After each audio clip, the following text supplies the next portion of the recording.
I secretly recorded my professor making sexist remarks and got him fired. Bro, you ruined a man's career over a few jokes? Armed security cameras in dorms? Is it a sanctuary or a breach of privacy? Campus professors dating students. Is it scandalous or normal? On paper, they're both adults. Hi, welcome to our essay procrastination podcast. My name is Alex, and we got a great first episode for you guys. All right, so we're gonna be talking about celebrity and viral news. The first one is Sydney Sweeney and her American Eagle ad. Is it eugenics, tone deaf, or are we exaggerating? Let's talk about it. Oh, people were tripping about her being, or American Eagle using a blonde-haired, blue-eyed girl. And of course, like her being utilized in that way. But then again, it's American Eagle, you know? So, I mean, it's kind of on brand, but also doesn't have to be 100% her. I could have done it, you know? I'm wearing denim right now.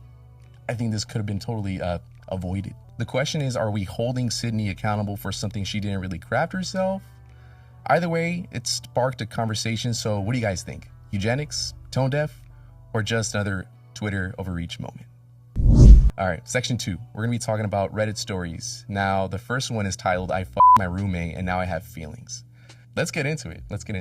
All right, so the tea is this 22-year-old girl, she's in college. She shares a apartment with her 23-year-old guy, or friend. And while their other roommates were out, these two started cuddling every night, you know, not like once, just every night. And which already kind of sounds romantic, if you say it like that. Anywho, a few nights ago, they had said they hooked up while they were drinking, and now she caught feelings. Now, here's the kicker. He's made it clear he doesn't want a relationship. She says it's not awkward between them. She hates that it became this kind of secret. She's catching real feelings, and the idea of him bringing home another girl makes her sick. I'm so sorry, girl. I'm so sorry. She's definitely in that situation limbo. It's like an emotional equivalent of walking through a haunted house with a blindfold on.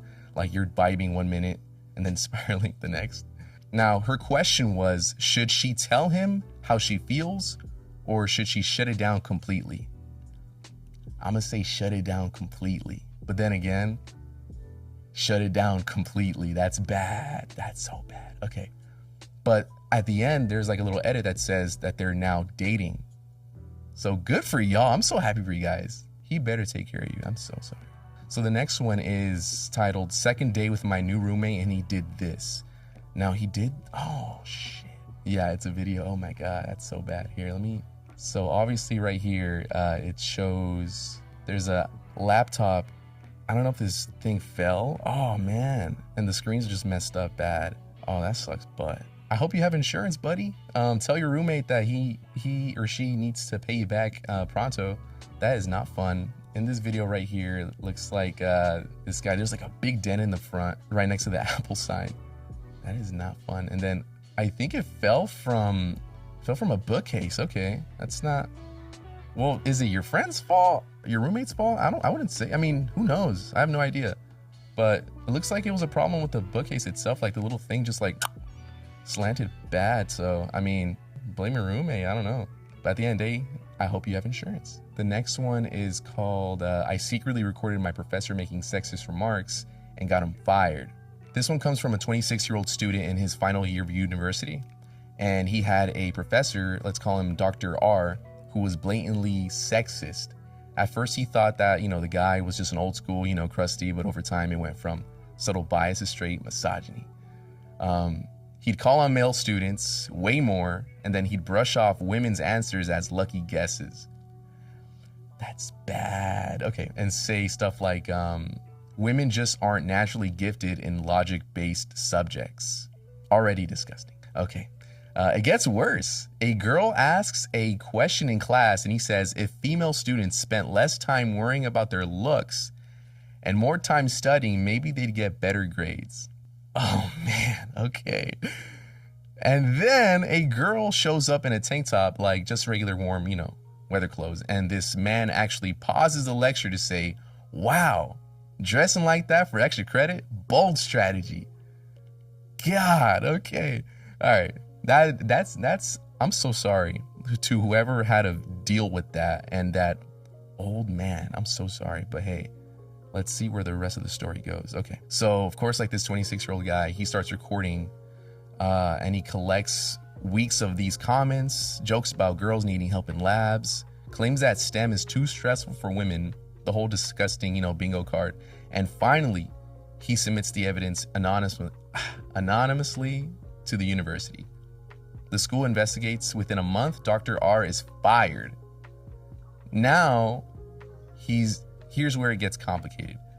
Some of his guy classmates, including his own best friend, are mad at him. They're like, bro, you ruined a man's career over a few jokes. But come on, you gotta be honest. It was just like a few jokes. Why did half the women in class already feel unsafe? They felt unsafe, dude. That's not cool. This wasn't a one-off. This was a pattern, and he had the receipts. And the guy says he's now getting DMs from angry dudes saying a man would never do this. I don't see he's getting any DMs from angry women. Like, this guy, heck yeah, dude. Good for you, brother. All right.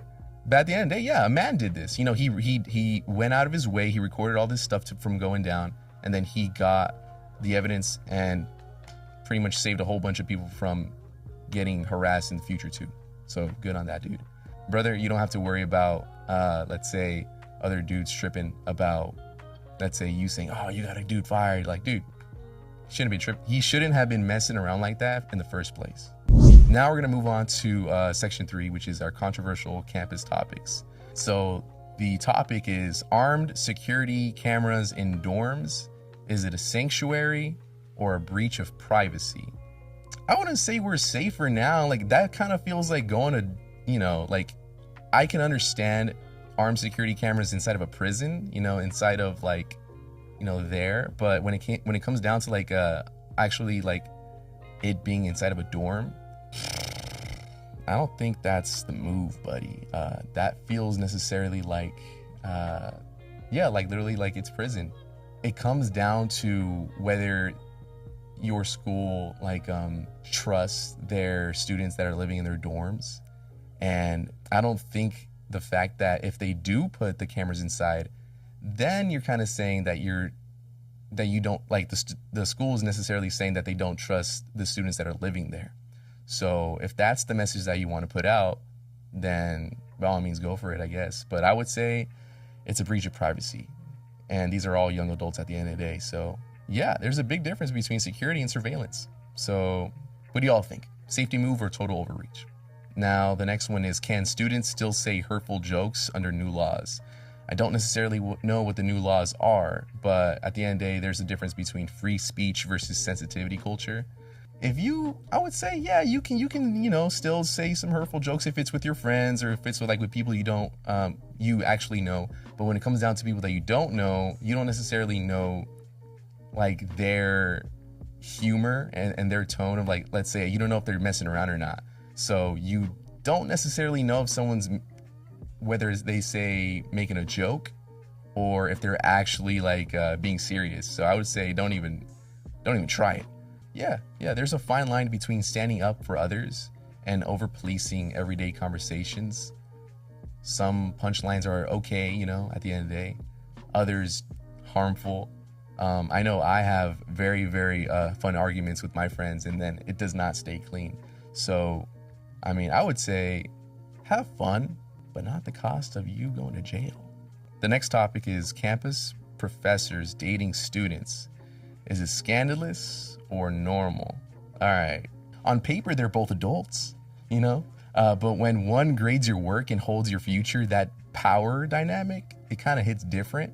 So it's kind of like, it's kind of like dating your boss. That's not necessarily ideal because they kind of hold your future in their hands. So strongly against. Next question. No, I'm kidding. I played around with ChatGPT. It's a great at, helping me with come up with ideas and brainstorming and all that. But it's going to put you in a position where you necessarily need a real human, and that's where SA Pro helps. SA Pro puts you in contact with actual humans who can actually help you with your essays. Now, the biggest thing about that is if you do use ChatGPT, you could get flagged right away. So why not actually have some actual real human help to help with you, or help you in general? All right. So Essay Pro connects you with writers who actually understand the assignment and your professor. No AI confusion, no copy-paste disasters, just real help when it counts. And that is it for today's episode on essay procrastination. My name is Alex Correa, and I look forward to seeing you on the next one.